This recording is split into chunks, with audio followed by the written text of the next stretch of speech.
Hey, hey, it's the Hoppy Hippie. I'm back for more. I'm in this thing. One down and a lot more to go. But thanks for coming back if you did come back. And if you're new, welcome. You only missed one episode. So there's that. Uh, I don't know. Are these even episodes? Not sure. Well, I guess I could call it whatever I want. You only missed one experience. But anyway, you're here today. That's all that matters. I'm here today. And beer is here today. I need to get better at showing that label. I will get there. Be patient with me. So what do we got here? We're going to talk about that in just a sec. I am going to try to give you a little history lesson today about IPAs. And when I was doing my research, I was really fascinated about the history of IPAs, and I was thinking, being an avid beer drinker and beer fanatic that I claim to be and that I am, there's a lot that I don't know about what goes into beer, where these beers came from, the thought process behind it. So this is just super fun to just learn new stuff about beer. And hopefully I can give just a little sprinkle of knowledge to your day. And if you already knew it, awesome. And if you know more, which you probably do, throw it my way. I would love to hear what you guys know about IPAs, because that's what we're going to cover tonight. So that being said, I thought that this was very appropriate because it is born and raised. And again, talking about the history and how the birth of the IPA was created, I saw it sitting there in all of its glory, and I thought, yeah, that's the one we're going to have to showcase. It is by No Lie Brew House. Never had it before, never even heard of this brewing company, so that's always fun to try something totally brand new. And I'm going to crack it open with you. We are looking at 85 IBUs, 7% alcohol by volume. And they do give us a little brief description, which we will look at too. Super rough, well, just raw, we'll call it raw for now. I plan to get more fancy when my husband gets more involved.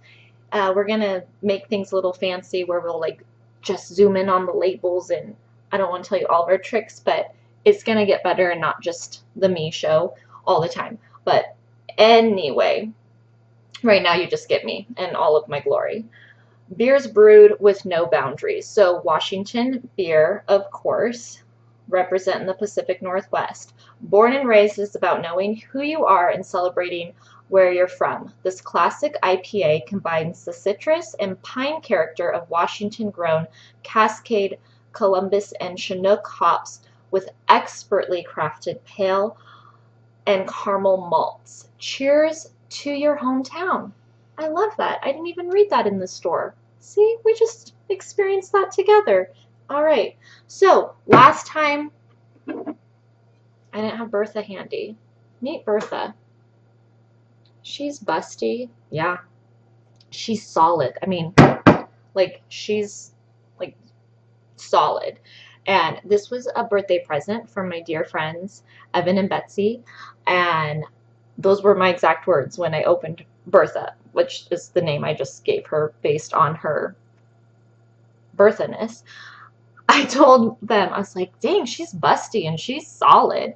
And Evan, he goes, you know what they call that? I'm like, no, that's like a thing. There's a name for that. And he goes, yeah, that's called a brick shit house. I hope I got that right, because when he told me that, I was pretty amused by it. So this is my brick shit house of an opener named Bertha. Her and I are going to go enjoy this beer. Oh, look, I mean, here we go. Didn't shake this up, but that's what you get at the Hoppy Hippie. Action nonstop. We're getting a lot of head on this beast before we've even got it open. We're uncapped. So I have beer running down my hands. it is what it is. We're just rolling with it. So I might not get the greatest pour on this due to that. I think it was just bursting with anticipation to be on the show with you guys. We're going to pour this out, let it sit for a minute. It already looks almost thick, almost more like a stout. Like it looks like there's some texture involved in that deep, rich amber color. Oh, I'm getting pretty excited to put this in my mouth.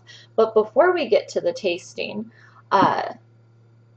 let's talk about the history, like I said. And I do have a little cheat sheet, so if I have to peek at that, but I was so fascinated, like I said, that I retained a lot of it.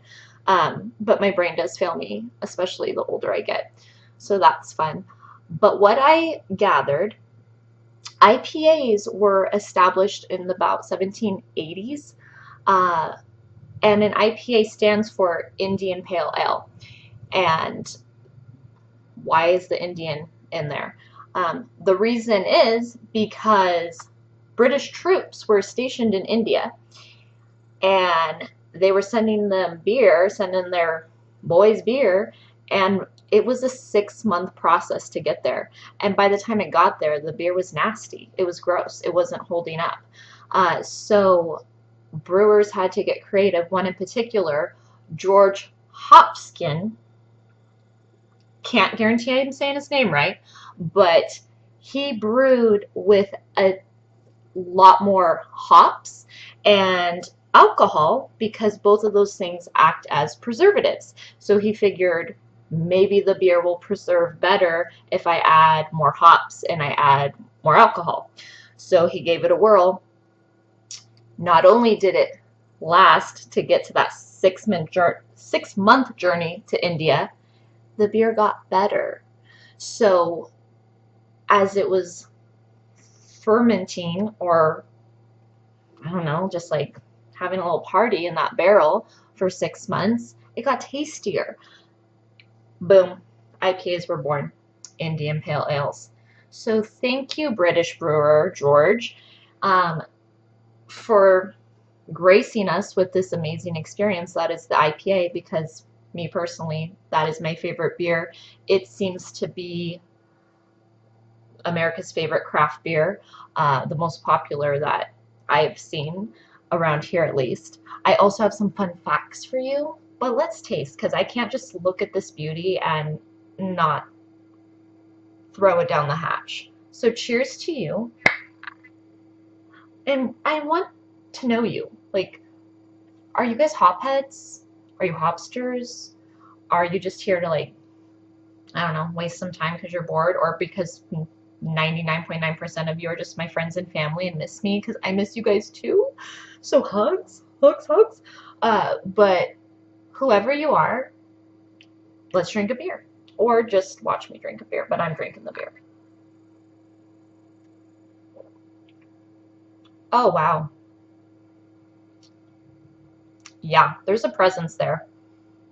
And when I told you it seemed almost thick, it stays weighted on your tongue for a minute. And not in a bad way. It's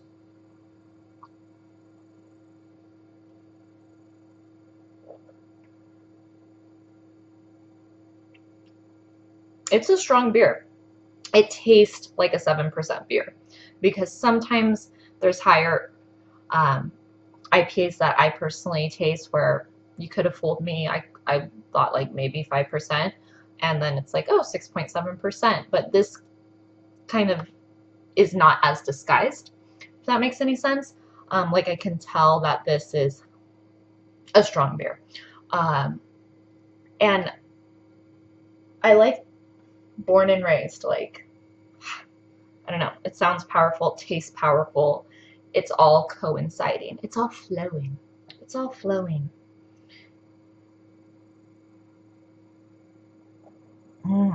It's good, and it's growing on me. I like it the more I'm drinking it. So, some fun facts that I learned, and these are fun. least for me. So I found out that they use female cone hops to actually make the beer.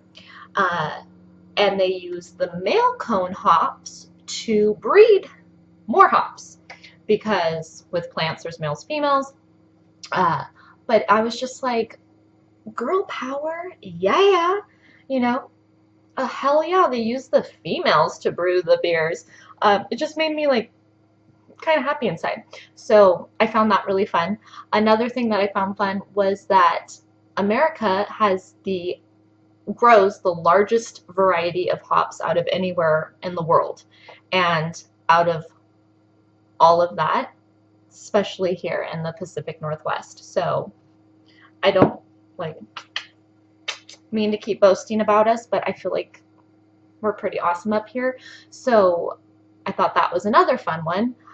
This one is also very entertaining. I don't know if you've seen hops, but they look like a tiny mini, like a cousin to an artichoke or marijuana, which is what that next fun fact is. They really look super similar, and that is because they are related. Not the artichoke. I just threw that in and made that confusing. But hops and marijuana are cousins. So put that in your pipe and smoke it. I was like, of course they're related because they look very similar. I even have socks that have hops on them, and I'll show them to you guys next time. But I never could figure it out. I'm like, are these artichokes? Are these hops? Are these buds? What are these? But they all look alike. And I thought I had one more fun fact for you. It will probably come in a minute. But I want to know your fun facts. Like, just leave a comment, and I would love that if you just fill me in with something fun. I would also love suggestions on what your favorite IPAs are, because I want to try all of them. I love to hear, take on new things, and to hear from you guys that have tried it firsthand and let me know what you think. And I want to just make this like an open space for me to kill time with some people, even though I can't see you. Like, I want to be able to know that you're there. With that being said, I think that's all I got for you today. Unless that fun fact pops into my head, it's going to the second I hit click off or whatever, but that's okay. I'll have it for you another time.